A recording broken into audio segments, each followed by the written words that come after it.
अल्लाह ना करे, अल्लाह ना करे। अगर से इमाम के 2 भी 3 भी सीट आते हैं, अल्लाह ना करे ऐसा तो नहीं होगा, तो भी ये पार्टी को पूछने वाले नहीं है, ये डायरेक्ट बीजेपी में जाने वाले हैं।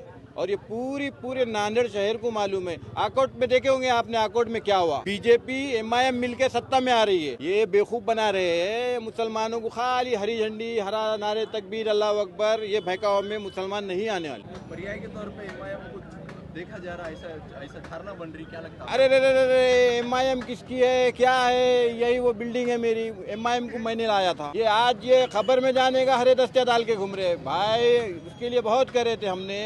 वो पार्टी दल बदलू पार्टी है, उसके बातों में झगोले में मत आओ।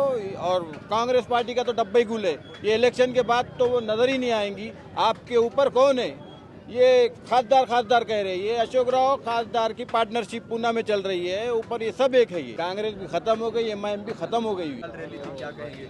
औज़ बिल्लाहि मिनश शैतानिर रजीम, बिस्मिल्लाहिर रहमानिर रहीम। आज वार्ड नंबर 14 में हमने एक विशाल रैली का आयोजन किया और जिसमें हमारे सभी कैंडिडेट मौजूद थे।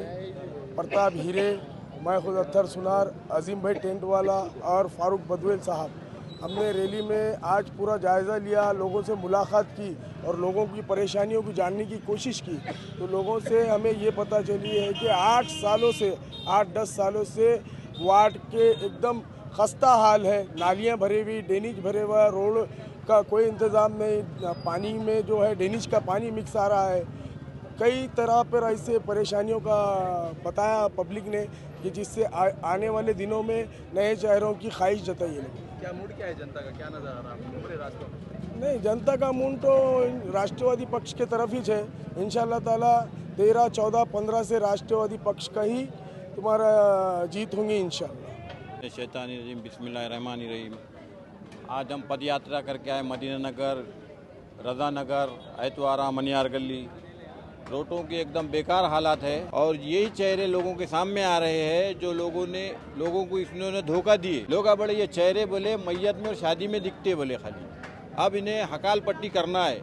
इंशाल्लाह नए चेहरों को लाने को लोगों ने एक अटूट एक ये योजना बनाई हुई है। इंशाल्लाह हम कामयाब होंगे और कामयाब होके अजीत दादा पवार के हाथ मजबूत करेंगे। विकास की राह में हम अवाम को लेकर चलेंगे। पर्याय के तौर पे एमआईएम को देखा जा रहा है, ऐसा धारणा बन रही, क्या लगता है? अरे रे रे रे, एमआईएम किसकी है, क्या है? यही वो बिल्डिंग है मेरी, एमआईएम को मैंने लाया था। ये आज ये खबर में जाने का हरे दस्ते डाल के घूम रहे भाई, उसके लिए बहुत करे थे हमने। वो पार्टी दल बदलू पार्टी है, उसके बातों में झगोले में मत आओ।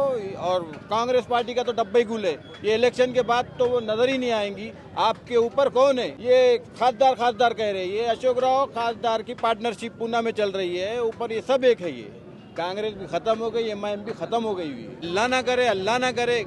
अगर से इमाम के 2 भी 3 भी सीट आते हैं, अल्लाह ना करे ऐसा तो नहीं होगा, तो भी ये पार्टी को पूछने वाले नहीं है, ये डायरेक्ट बीजेपी में जाने वाले हैं। और ये पूरे नांदेड़ शहर को मालूम है। आकोट में देखे होंगे आपने, आकोट में क्या हुआ, बीजेपी एमआईएम मिलकर सत्ता में आ रही है। ये बेवकूफ बना रहे हैं मुसलमानों को, खाली हरी झंडी, हरा नारे तकबीर, अल्लाह अकबर, ये बहकावे में मुसलमान नहीं आने वाले। अस्सलाम वालेकुम। आज एक रैली जो सो हमने निकाले हैं, जैसा गंगा नगर होगा, मदीना नगर होगा, वो एरिया में हमारे शमीम अब्दुल्ला साहब एक बड़ी पोस्ट से रिटायर हुए वाले कांग्रेस पार्टी से, लेकिन वहाँ देखा जाए तो कोई विकास का कोई काम नहीं हुआ। वहाँ के लोगों का बहुत ज़्यादा विरोध है और आज वो विरोध का सामना ये लोग कर रहे हैं और उसका अपने को सपोर्ट मिल रहा है लोगों का। तो इनकी जो आज हालत हो रही है, घर के रहे ना घाट के रहे, क्योंकि कांग्रेस ने इनको पाल के बड़ा करी। आज जो सो कमा के अच्छे खासे बिल्डिंगा बन ली है और ये एक्चुअली ये लोग जितने भी हैं उनका पैनल सब गुत्तेदार है। इनकी नगर पालिका दुकान है, वो दुकान के लिए ये लोग धड़पड़ कर रहे हैं, कुछ भी करेंगे चुन के आएंगे, ये उनकी थेरी है।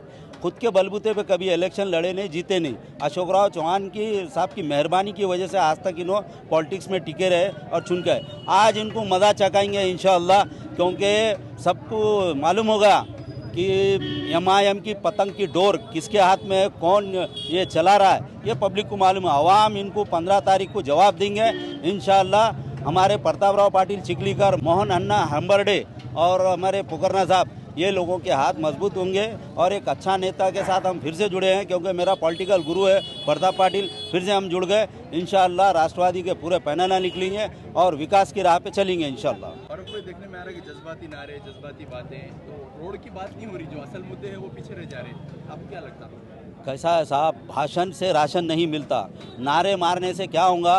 एक ही होने वाला है, या तो एमआईएम ने तो बीजेपी, ये चलने वाला है। ये कब तक चलेगा? पढ़े लिखा तबका को सब समझ में आ रहा है, ये बेवकूफ़ बना रहे लोग, इधर से एमआईएम उधर से बीजेपी, ऐसा करके डिवाइड एंड रूल कर रहे हैं लोग। पूरा अंग्रेज़ों की पॉलिसी चल रही। इंशाल्लाह नौजवान सब समझ गए, अब वो पॉलिसी नहीं चलेंगी, अब विकास की राह पे चलेंगे। जो विकास का काम करेगा पब्लिक उसका साथ देंगे इंशाल्लाह। कांग्रेस की तरफ सिंपैथी जारी है, ऐसा बोलना है कांग्रेस के नेताओं का कि हमारे साथ पब्लिक की हमदर्दी है, क्या समझते हैं? कैसा है, कांग्रेस का हिस्सा मैं भी रहा हूँ। आज मुझे अफसोस हो रहा है क्योंकि खासदार साहब को हमने रात दिन एक करके चुना के लाए, उनके बाबा को भी लाए, लेकिन आज बेटे कहाँ जाके किसके गोद में बैठे सब जानते हैं। आज उन्होंने कांग्रेस पार्टी का सत्यानाश कर दिया। आज एक बड़ा चेहरा, बड़ा नेता कोई रहा नहीं, इसलिए हमने कांग्रेस छोड़ दी।